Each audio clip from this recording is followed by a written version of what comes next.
Naam, ladies and gentlemen, tukienda kwa upande mwingine wa Raila Amolo Odinga, kwa kweli leo ako na hasira sana. Anasema ya kwamba kule Shakahola hakuna mtu ambaye anaruhusiwa kwenda, hata wanahabari wenyewe hawaruhusiwi kuingia kule.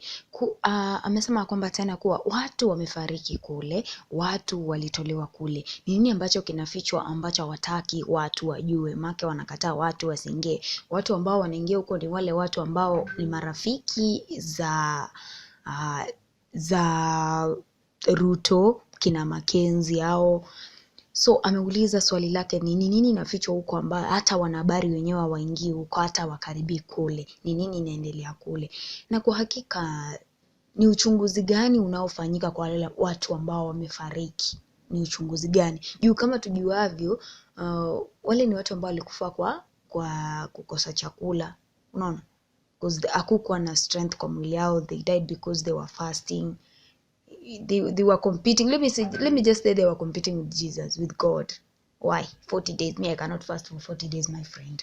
So, amesema hivi kuwa waliona Raila akiingia kule, maybe kuna mambo ambayo yatajulikana. Na kama waandishi wa habari unajua wanachunguzaga sana, wakiingia kule pia kuna mambo ambayo watayatoa. So, amemalizia kusema ya kwamba kuna wale watu ambao ameplan kuandika, ndo maybe hii kesi itupiliwe mbali. Na hii kesi hata ina mbele wala nyuma. Make walisema wanafanya uchunguzi. Ni uchunguzi upi wanafanyia Makenzi? Hakuna uchunguzi kabisa. So wameweka watu huko, ndo yeye akienda huko kuongea about hii kesi, wale watajibu jinsi ambavyo yeye mwenyewe anataka. Huyo ni Ruto. So anasema hapa kuna kizungumkuti, kuna kitu ambacho kinafichwa kule Shakahola. Kuna kitu ambacho hawataki kijulikane. Make polisi wako kule usiku na mchana. Kuna kitu ambacho kinafichwa huko. Hakuna hata mbwa haikaribii. Mbona? So swali la Raila Amolo Odinga, mbona watu hawaendi huko? Mbona waandishi wa habari hawakaribii kule? Make kama tuseme ni crime scene imefanyika, waandishi wa habari wanaendanga pale, wanapiga picha, wanachukua video 2-3 hapo, basi wanaifanyia habari. Kule haukanyagi, hata nzi yenyewe akaribii. Ni nini ambacho kimefichwa huko? Hebu tusikize hii video ama tutazame jinsi ambavyo yeye mwenyewe anazungumza.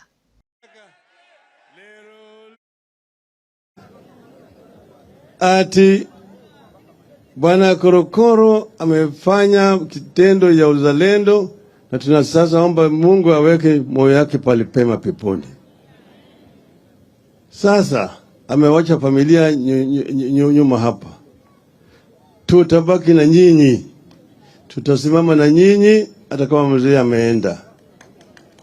Nyumbani kwangu ni wazi, ni nyumbani kwenu.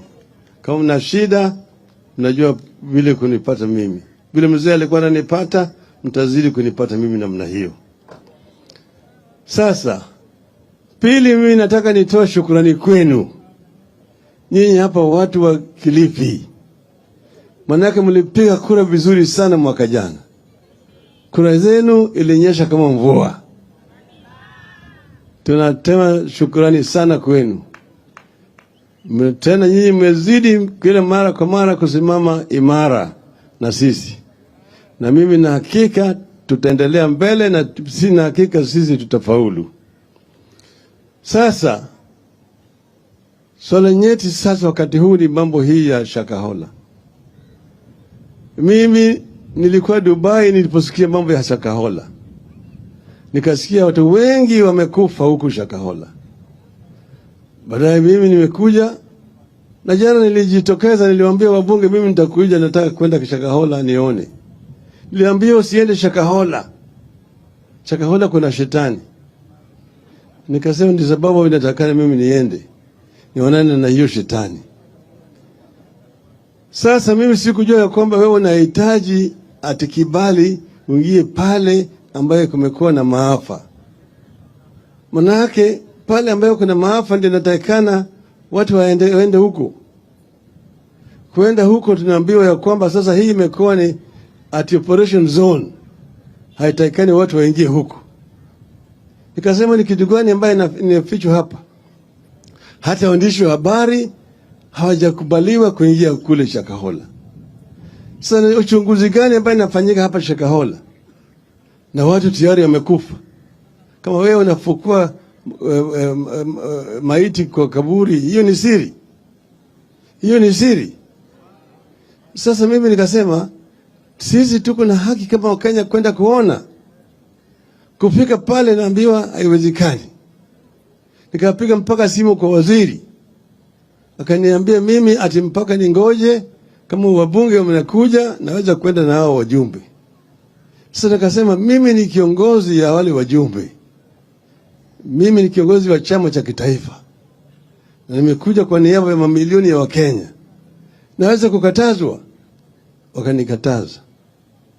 Lakini yale ambayo nataka kusema hapa, kale ambayo imefanyika kule Shakahola ni kitu ambayo mpaka ilaniwe na ulimwengu mzima. Manake vile unaona mizoga ya watu zinafukuliwa, kaburi moja iko watu kama 5, mtu amezikwa pale na bibi yake na watoto yake, na hiyo yote ilikuwa inafanyika. Kuna serikali, kuna hata wale ambao wanalipa pesa mshahara kufanya uchunguzi na kulinda wananchi, hawakujua. Sasa kama hiyo maneno imetoboka, ndio sasa wanaweka siri ati isijulikane. Hawa watu ambaye wanahusika ni watu ambaye wanajulikana na wameonekana kwenye runinga, kwenye maombi wakiwa wanaomba na viongozi wa taifa hii. Ndio mimi nilisema Shakahola ni ikulu, ni annex ya ikulu, ni ikulu annex. Maana yake yule jamaa ambaye anaomba pale ameonekana, huyo bwana Makenzi, akiwa na viongozi katika shughuli yao ambayo wanafanya ya maombi haya. Sasa sisi tumesema tunataka hii maneno ichunguzwe vizuri, lakini hawezi kuchunguzwa na serikali ambayo inashukiwa ilikuwa ndani ya huko. Wakati huu sheria imebadilishwa. Nimeona kama Bwana Ruto jana ati yeye ameweka tume ya kufanya uchunguzi. Tena vile vile akaweka ingine inaitwa the Judicial Commission of Inquiry. Hiyo ilikuwa inafanyika chini ya katiba ile mkongwe ambayo tulitupa mbele, tulitupilia mbali. Tangu mwaka 2010 katiba mpya, rais ana uwezo ya kuunda jopo kazi ya kufanya uchunguzi. Hiyo imewekwa chini ya bunge. Rais hawezi kuunda jopo kazi ya kufanya uchunguzi, maana yake executive ni mshukiwa.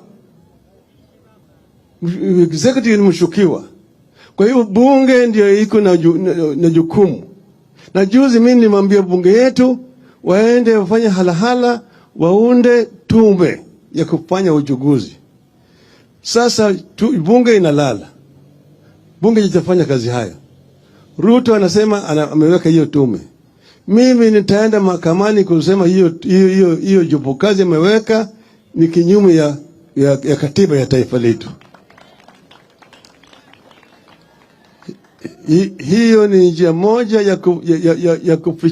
ya kuficha hiyo maneno. Wanataka kuzika hii maneno, ndio sababu wanaunda ile tume, anaweka marafiki zake huko ndani ambayo watafanya ripoti ile ambayo yeye anataka. Tunataka tujue hii kitu ilitoka wapi. Nani alifanya hii maneno? Na ilikuwa inafanyika namna hii, nani alilala kwa kazi? Polisi walikuwa wapi? Wale shirika ya jasusi walikuwa wapi? Hiyo ndio njia moja ya kuona ya kwamba Wakenya wanalindwa na mambo kama haya. Na mwaka jana mimi niliongea nikasema ati kuna madini zingine ambayo inatakana ichunguzwe. Hizi makanisa zingine ambayo zinaletwa, hii ambayo hujui nimetoka wapi na hapa ya biashara, mpaka zikaguliwe ili yale mazuri yawaachiliwe waendelee mbele na yale mabaya watolewe. lakini nilipingwa. Wakasema Raila ni mtu wa waganga, ni mtu ambaye hana imani na dini, yeye ni mtu ambaye anaabudu shetani na kadhalika. Sasa wale jamaa ambayo wanasemekana ati ni watu wa Mungu ndio wamekaa pale, wamelala kwa kazi, Wakenya wakinyongwa kiholela namna hii. Hii ni tukio mbaya zaidi, mpaka ilaniwe na Wakenya wote kwa jumla, hata ulimwengu yote kwa jumla, mpaka ilani kama haya. Hii ndio sisi tumependekeza kama watu wa Azimio. Sasa sisi kama watu wa Azimio tumesema tunataka kuona amani katika taifa letu. Tumesema tutaki umwagikaji wa damu, nataka Kenya iendelee mbele, lakini ukweli mpaka julikane. Nyinyi mlipiga kura hapa, Wakenya walipiga kura kila mahali, lakini nyinyi mliona katika runinga siku hile ya kutangaza kwa matokeo ya rais, tume ya uchaguzi ilitengana, watatu pande hii, wanne pande hii. Watatu wanasema hii, wanne wanasema pande hii. 3 na 4, ipi ni kubwa zaidi? Ipi ni kubwa zaidi? Wale wanne walisema baba ndiye alishinda uchaguzi. Watatu ndio walisema Ruto alishinda uchaguzi. Sasa